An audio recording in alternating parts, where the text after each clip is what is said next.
Get Undressed. Hi everyone and welcome to Get Undressed. Today I have the pleasure of welcoming the amazing Emily, who's the founder and CEO of Bluebella.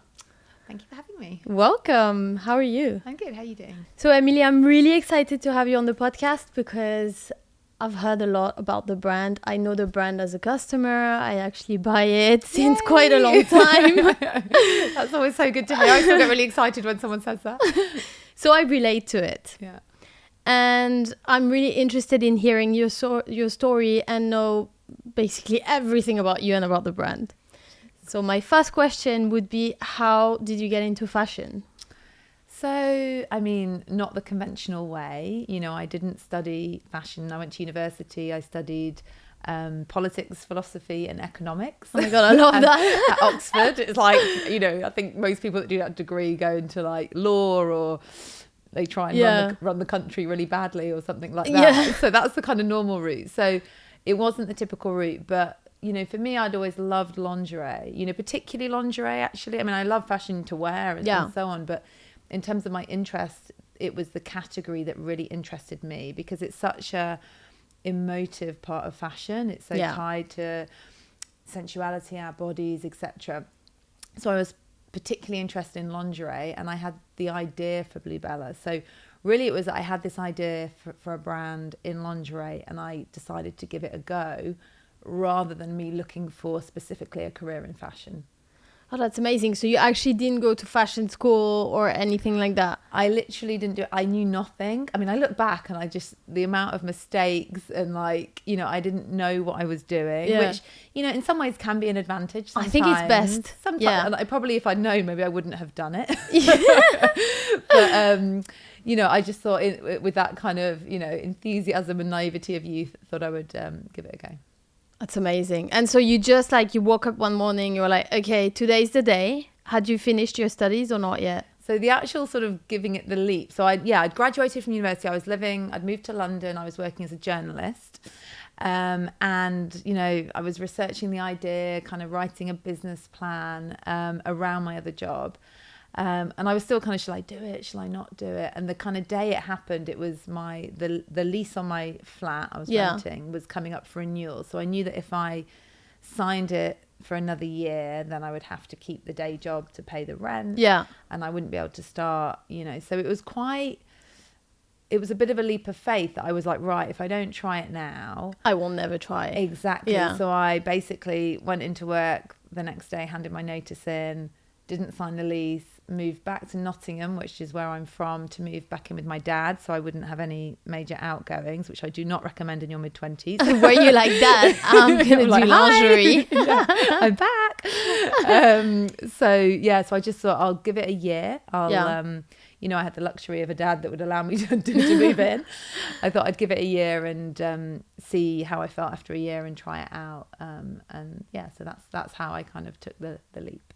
And so you come back home, you had your business plan. And so how do you go into the whole shebang of, okay, no, I'm going to like start designing and all of that? Because I used to be a designer and I know that the idea people have of doing a brand is very far away from the actual doing it. And once you're in the thick of it, and there's so many things that people don't think about, like the security aspect on the clothes and the sizes and the fact that it's not like 1, 2, 3, it's like 1, 2, 3, 4, 5, 6, 7, 8, 9, 10 and the materials and all of that. Like, what happened then? I mean, yeah, it's complex, and actually lingerie is even more. It's like the rocket science of fashion, right? Yeah. You know, I mean, I didn't back then, but now we have 40 sizes in a bra. You know, it's very technical, you know, etc. So, yeah, I mean, what I did was I went to a lot of trade shows initially. So there's a big one in Paris that's, you know, quite famous, and I went and I just met people. C'est Première Vision. The Interfilière. Or the lingerie. Interfilière, yeah. And so I was, you know, talking to brands, meeting people, like trying to understand how it could work, because obviously when you start you want a very small scale, you know, which is difficult. So really I started in kind of a mixed way. I found some production in Poland actually, a lady that was willing to do, you know, she had kind of had this network of women who actually worked in their homes, so it wasn't like a big factory, very skilled. And with working with her, and actually I worked with her for years. She stayed with us for a long time till sadly we kind of outgrew that level of production. But she allowed me to do quite small runs. And as well as that, I also bought in some other brands so that I was selling, because I couldn't afford, to create an entire collection, but I wanted to learn. Yeah. So I looked at other sort of boutique brands that were quite small that I could sell alongside what I was doing to better understand what the customer wanted. And these were brands you couldn't find in the major stores. So wait, when you opened up the website, initially you were doing your own collection and also selling other people's collections? Not on a site. We didn't even have a website there. Oh my God. It was literally selling, local events, selling to friends and family. I mean, this was like me in my bedroom. It was really small because I was just trying things out. I love that. So it was properly, I mean, when I think back to those early days, it was very much a case of fake it till you make it. So I would do an event, I would sell, and then if someone called to ask about their delivery or something, I would almost put on a different voice on the phone, like deliveries, and just sort of like seem like we were bigger than we were. So it was very, very ground up. And then what happened over time, of course, I was able to, gradually sort of increase the Bluebella range and decrease anything else till obviously, and then we built up the collection. And the collection now, we lingerie, nightwear, hosiery, we have kind of crossover ready to wear pieces. It's, really extensive, but for a long time it was very small. It was a capsule really. And how is it to obviously be a business owner from a young age, but also being a woman in a world, like I know the lingerie world is a woman world, but actually the business world is more of a man's world, and fashion at the moment is dominated by men, although women by more. So it's interesting. The lingerie world was not a women's world when was I started. It not? No, you'd expect that, right? But those trade shows I just mentioned, it's middle-aged men. All these beautiful old Italian, French brands, generally run by men. That's true, actually. Yeah, when you think about it. So actually, it wasn't a woman's world. It's becoming more so. Happily, through my career, I've seen that shift. But, the big, even now, think of the big, global lingerie brands. There's not that many that are run, more so run by women, but there's still many that the CEO is a man. I've had a look actually at, the current market lately and who are the owners of lingerie brands. And it's mostly men, it's true. Exactly that. So, so what I found, I think for me, the biggest issue was raising money. So once I'd grown the business and it was, I wanted to scale, and the first stop for a lot of businesses like that are what you call business angels. So these are high net worth individuals who invest in small businesses, and there's various tax breaks available to them to do that. And what I found was, I don't think, it could be because I was a woman, and it's terrible stats around that. Less than 2% of VC funding, for example, goes to female founders. So that's very well documented. Less than 2%. Yeah, the stats are appalling. Insane. Less than 2% of VC funding goes to female founders, and it's something like 0.02% to female founders of color. I mean, the stats are appalling. Really appalling. Yeah. But what I found was the thing I really struggled with. It was I had a female focused product. So I was pitching to these business angels. They are predominantly male, middle-aged men. And, if they've made their money in an industry, they want to invest in that industry. So it's like... Yeah, they don't want to go out of their way. Yeah. Exactly. So they've made their money in biotech. They invest in biotech. They've made their money in fintech. They invest in fintech or whatever it is. And so they didn't get what I was doing. They were like, oh, but you're selling bras. But so does other companies. They sell bras. So why is it different? And they didn't understand the brand. They didn't understand why it was different. And so I really struggled to find investors. And so that was probably the biggest thing I noticed. Plus, being a young woman, all the imposter syndrome, all the kind of, I'm sure everyone else knows better than I do. Yeah. I definitely had a lot of that as well. Yeah. Yeah. And how were the other brands towards like a new brand coming in? I mean, you're so small at that point, they probably don't barely notice you, But then you grow and then they're like, oh, holy shit, no? I mean, generally, I found the industry generally to be supportive, I think that, if the founder-led businesses, I mean, I have young women starting lingerie brands that contact me, and I'm happy to give advice. That's amazing. There should be space, as long as it's sort of not copying what I'm doing, that's fine.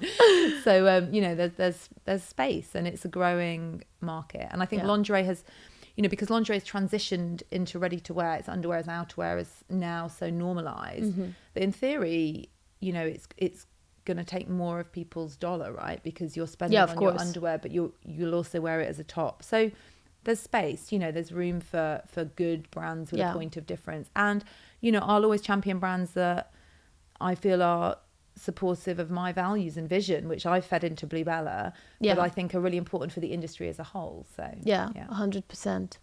And so the brand grows, what happens, like what makes you move out of your dad's house and get into like new offices and all of that? Like what happens? You finally get the investment, and once you get the investment, how is it like? I mean, it was for me, it was very gradual. So a lot of businesses, they might get a huge, £5 million check, and then it's a big scale up, and they have huge targets on marketing spend and customer acquisition, and they get the new premises and so on. And that wasn't my journey. It was much more organic and much slower. And we've had a few iterations of the business. So I've transitioned it a couple of times in terms of sales channel. We worked in licensing for a while. We've done some different things. You were able to come back from the licensing. So that was another brand. So we were basically designing and producing lingerie for another brand, which was cash generative, but wasn't building, Bluebella. But it wasn't building the brand. It helped to finance, I guess, the growth of Bluebella. So it was gradual. We had some offices. We had all the. I mean, it was funny actually. I was still in Nottingham, and we had all the stock in like a back room of this small office space I had. And we were growing, and I needed more pickers and packers to kind of help get the orders out. We were doing it all ourselves from there, which was madness. And I put an ad up in like the local shops and, looking for pickers and packers. Compact knickers with us. Yeah, I mean, this is before it was kind of like the internet was not as, established. And really near the office, there was this place called... I've forgotten what it's called, but basically it's a national water sports centre where all the people train like for the Olympics in like canoeing and all these water sports. And suddenly we got this guy who applied for the job who was like 6'5", young, like 20-year-old guy, because he was training as like some Olympic kayaker. And then he gradually got all his friends. And so I remember one Christmas, like the stockroom was full of these like 6'5" men.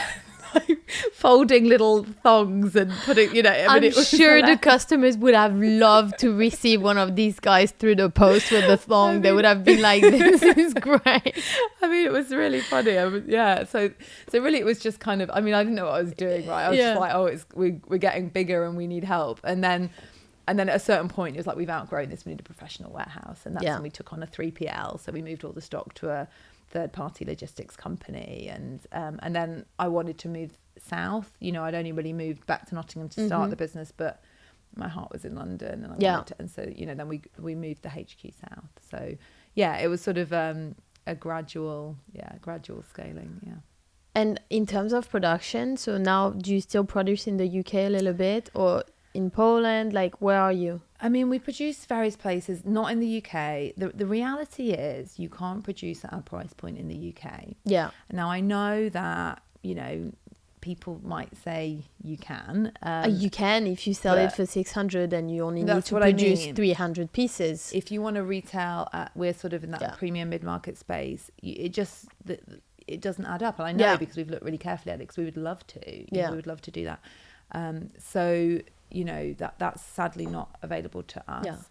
I mean, we do produce our hosieries all made in Italy. We produce in the Far East, various other places. So it just kind of depends on the product. Yeah. And how do you design your product? Do you design everything yourself still? Like, do you have a team with you? I have an amazing team. I mean, the creative at Bluebella is kind of it evolves in different ways. So sometimes it might be trend led. So there's some kind of concept we love that might be trend inspired. Sometimes it's kind of from the fabric up, like we'll see a fabric that we just fall in love with, and then we might adapt it a bit and so on. And we're kind of known for using unusual fabrics in lingerie or unusual shapes. Sometimes it might be what I call this kind of circle of inspiration, because social media has been so important for us, and we might see on our feed, girls are styling our product in this way, and we could like help with that by, we now do, for example, sheer layering tops to wear over, because we were kind of seeing our product, worn with sheers on our customers. It looks amazing. It's kind of part of that underwear as outerwear look. So we wanted to produce pieces to kind of help create that look. That's so good. So and it's also such a good way to show off the product without keeping it just for the bedroom. Yeah, and that's all part of, like, my whole thing is, the bra is, it should be like a t-shirt, right? There's nothing inherently anything about the bra. It's a fashion item. It might be sexy, it might be fashion forward, it might be cozy, comfy. It can be lots of different things. It depends on how the wearer styles it, what her mood is. So I want to move the bra out of this kind of, male gaze space and into the fashion space. So I love all the sheer layering trends, and if a bra is beautiful, just like a t-shirt or anything else, like, show it off, you know. So so it's been really fun to move into that space. So the inspiration can come in all different ways from all different places. Yeah. That's amazing.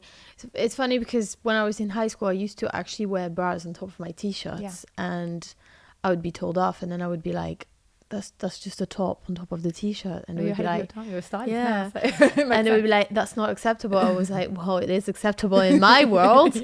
And now I see that, and I think back at like the 15-year-old me in school being told off, and I think that's so funny, because fast forward, this is what's happening now, and people find it normal, and it's kind of like this whole, go out in your pajamas and all of that. This is quite new. Like 15 years ago, people would be like, wait, what? Yeah, exactly. And I think, it's interesting for me because I see, so for example, various design details that used to be considered really risque have now kind of morphed into something else. So for example, we do a lot of like wide strapping detail, which used to be considered quite like fetish, quite bondage. Whereas now it's sort of sports luxe, and it's kind of evolved. So I think it's really nice that things have moved out of this. We used to be considered very niche, whereas now we're not. And you only have to look at the red carpet. If you think back to Liz Hurley in that iconic safety pin dress, which was like, oh my God. And now you look at that and you think, it's great. So kind of tame, because, people have embraced sheers and, corsetries moved, and latex, and all those kind of fabrics have moved into the mainstream. And I think as well, there's the whole like body positivity image that has helped a lot the world of lingerie, because it's helped like people come out and be like, well, I'm actually like, this is me in my underwear, and I'm proud, and I feel great. And I see now when you go buy underwear, I mean, I've always loved underwear. I've always like, I love slutty underwear, and I love everything that's like lacy, transparent, like embellished and all of that. But now when I walk as a stylist through a shop with my clients, or when I prep jobs and stuff, I've realized like people have a lot of an easier time showing themselves in their lingerie, because they feel like, well, it's body positivity, let's embrace ourselves and this and that. And it's kind of like brought in something so different in the world of like being a stylist. And I'm wondering, like, is it the same for you? Like, you obviously have a lot of sizes as well, but have you seen that through the business? Yeah, I mean, I think things are moving in a really positive direction, probably not as quick as they should. When we first started, showcasing different size bodies, and, even things like casting a girl with a shaved head for a lingerie shoot, which at the time people were like, but it's a lingerie shoot, they always have long hair. Want long blonde hair. Yes. And this sort of, so things that we did that people like, they're becoming more normalized, which I think is great, because what we need to do is show people, all different kinds of bodies deserve to enjoy lingerie. And so people need to see people that they can identify with, and that gives people the confidence to enjoy the product. We did a shoot with Girly for Pride this year, and she's an amazing sort of singer-songwriter, very proudly queer. And she talked to us about how growing up, she didn't see, women like her in lingerie. That's true. Yeah. And she didn't see, and she's got kind of a punky look, and she kind of couldn't relate to the product. So for many years, she thought, oh, this isn't something for me. This is something for this other kind of person that looks like... and then, it's for the sexy, feminine. This kind of, the cookie cut, skinny white girl, long blonde hair kind of. And so as she, grew and evolved, and she realized she loved this product, it meant something to her, it made her feel a certain way. And she wanted to shoot with us to show, girls like her that they could identify with her. So I think there's a responsibility as a brand to try and show diversity, to celebrate diverse beauty. And that is becoming more normalized. I mean, I think it's a weird thing with Instagram, etc. In some ways, there's this body positive movement, and you know, there's all these amazing women that are proud to to show themselves in their lingerie. I suppose the flip side is there's more pressure as well. So Instagram has this kind of two, it's sort of a push and a pull. It's never enough. So it's never enough. Yeah. So I think we have to be conscious of that, particularly with young girls. So yeah, pros and cons, I'd say. Yeah. And you have like a mega presence on social media, and I've seen you guys are quite active. Like there's a lot of things happening. Does that actually translate into sales? Yeah, I mean, social is our shop window. Yeah. So I think social media has allowed independent brands like Bluebella to grow an audience, in a way they wouldn't have been able to, 10 years ago. So it's really important for us, and it's a community. I think what's really valuable for us is it's a way we can speak to our audience, hear from them, understand what's important to them.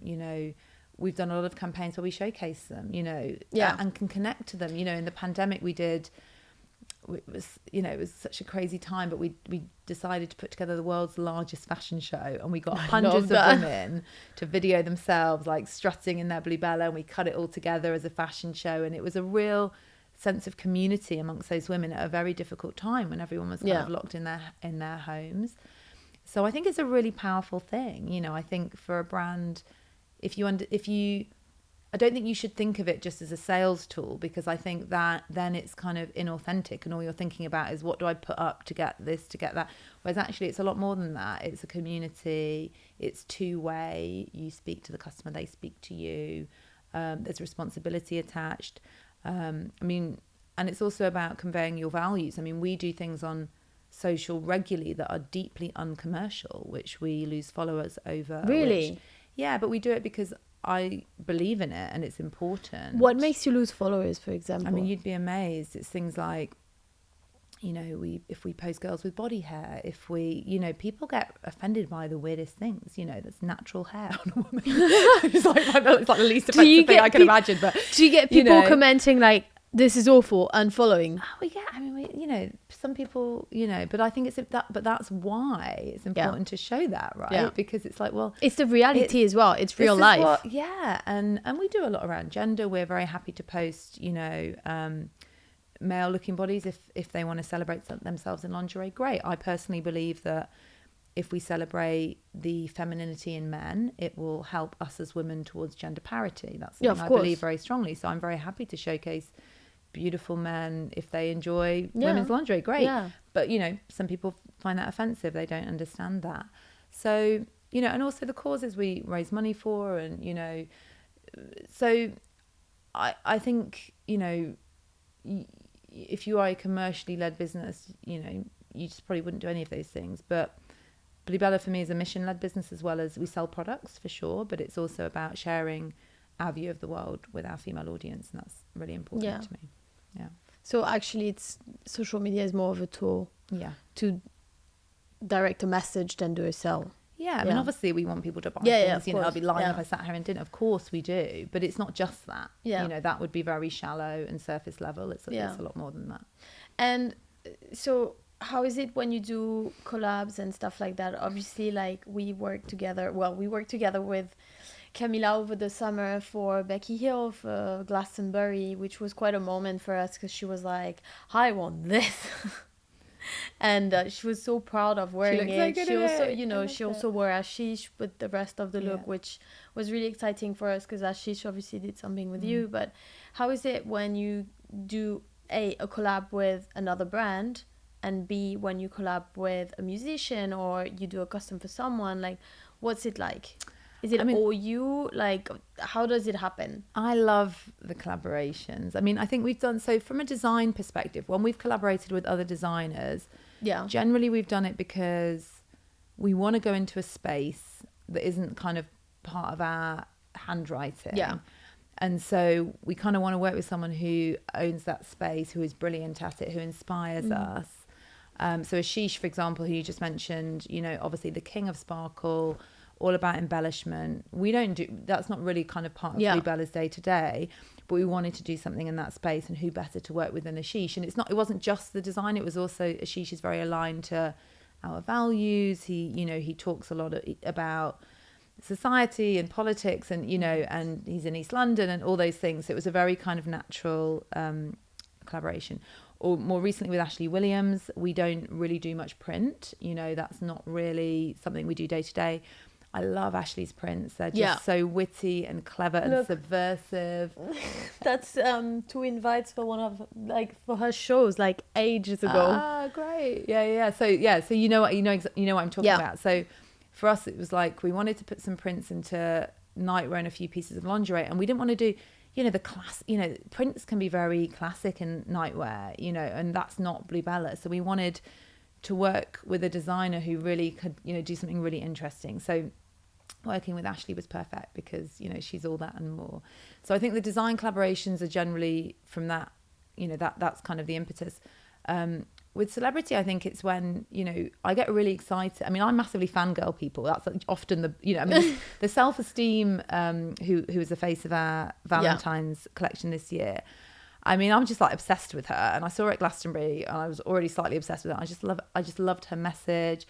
I love the music, but I just felt she really embodied so much of what we talked to that I just really, really wanted to work with her. So basically, stalked her, and eventually she agreed. Did you go hey, I have this really cool brand, can we work together? Yeah, I mean, I kind of actually connected through a friend to some of her team. So that was and so often it might be like that. There's some kind of connection, or I'm a fan of or so we feel there's a good fit. So it's generally often is something like that. Yeah. I mean, now that I have you on the podcast, who's your dream collab? Oh wow. Because maybe they hear it. Yeah. Yeah, please come. I mean, I could probably tell you a few, but one that springs to mind, I love FKA Twigs. Yeah. I just think she's so mesmerizing, so interesting the way she moves, has this real kind of strong sensuality that I think is really interesting. Yeah. And is such a creative force. So yeah, would love to work with Twigs if you're out there. Twigs.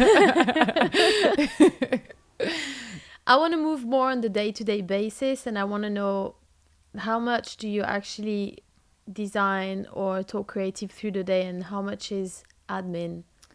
Business. Yeah. So because obviously for whoever doesn't know Bluebella, the brand has grown exponentially. Yeah. And it's sold in many places, including Selfridges. And so having a brand that sells on that magnitude also means that you have to have quite some business time. Would I say it like that? Yeah. So for me, what I love about my job, and I feel very lucky to have, is that I get to be creative and I get to do the business side, because I do love both. So, So you're very hands-on. I'm very hands-on, so on the creative side, obviously I love the product. There's nothing more exciting when samples turn up. I love that side, but also the marketing side, the creative, coming up with campaigns or, the messaging, and I love all that.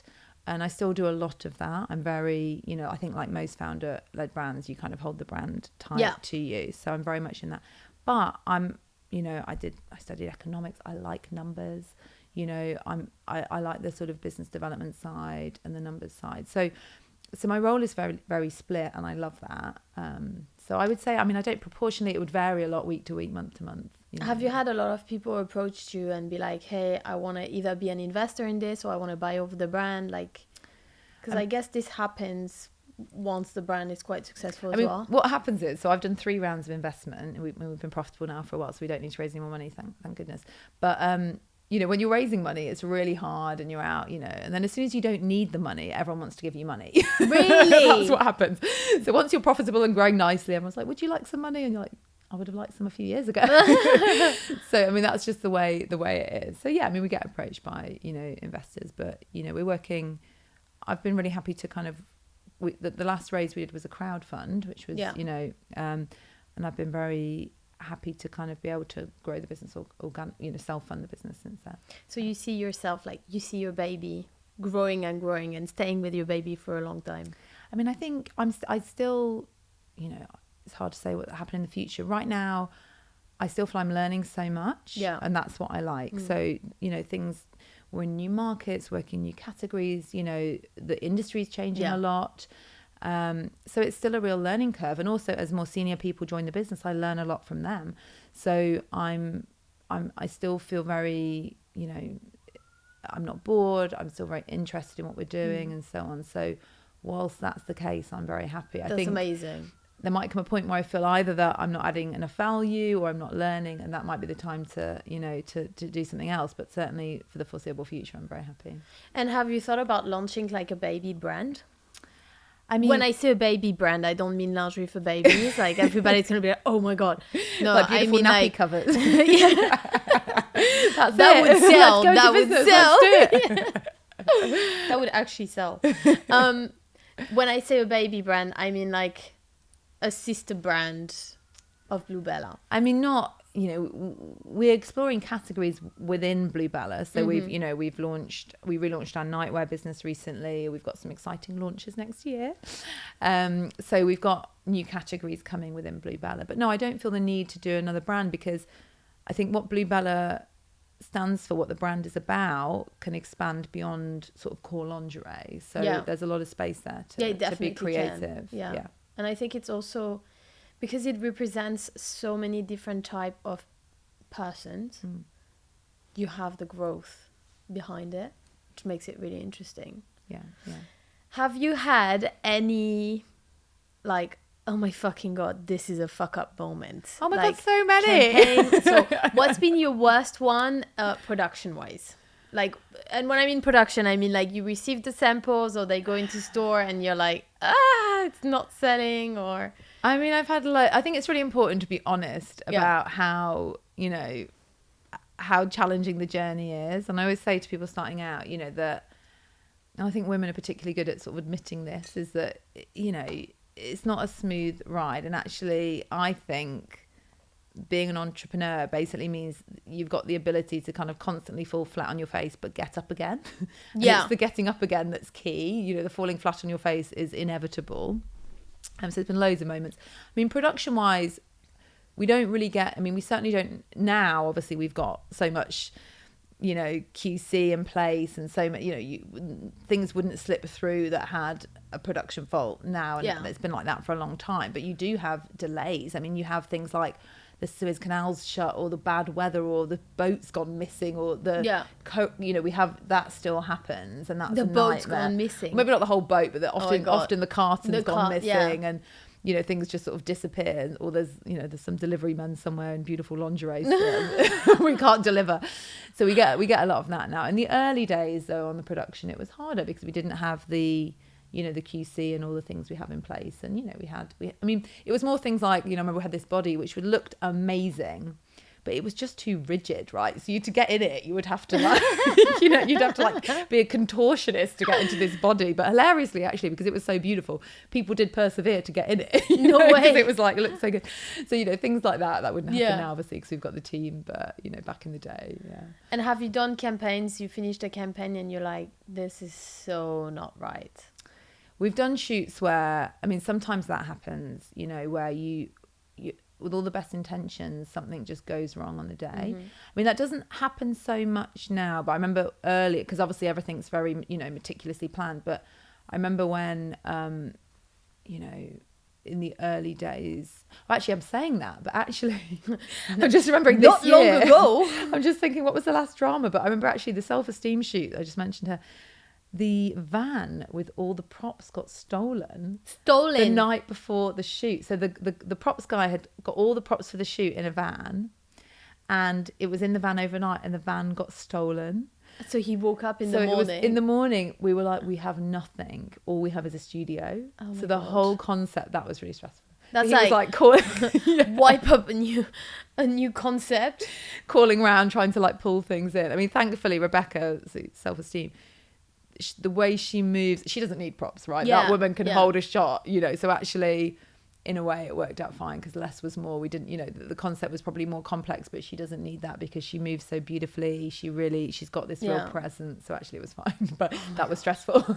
And have you had moments where you're like, okay, I'm gonna order like thousands of this specific model, and then it arrives, and you're like, oh god. You mean the actual what have I done? product? The actual product. No, that never happens. Yeah, I've never kind of like gone to production and then it turns, because I mean we have so many reviews, you know. To be honest, I've seen, by the time something goes on sale, I'm like, how is this not on sale yet? I feel like I've been looking at it for like a year, you know, because lingerie, you work so far ahead, right? Because the production is complex. Yeah. And so, and not only do we work for it so far ahead, there are so many reviews of the product. We've seen it so many times. We've reviewed it with the team. So is everybody at some point in the office wearing the product to make sure that it's actually comfortable? We do a lot of work. Yeah.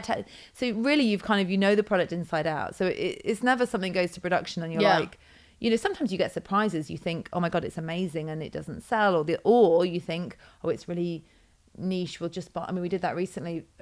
We did a very small production run because it was a very high priced product, very, you know, very expensive and very sort of particular, and it sold out in 2 weeks, and you're like, oh no, wish we'd ordered more. So you can get that very wrong. That still happens because none of us have a crystal ball. But no, I can't think of an instance that the production has come and I've not still loved it. That's amazing. Yeah. And do you have sometimes celebrities who would wear it? Obviously, we know, like, I see the impact it has. You'll get a celebrity that wears the pieces and something will sell out because of that celebrity. But we also know that sometimes some people, when they wear things, you'd think, oh, I'm going to get so many sales from that person, and you get no sales.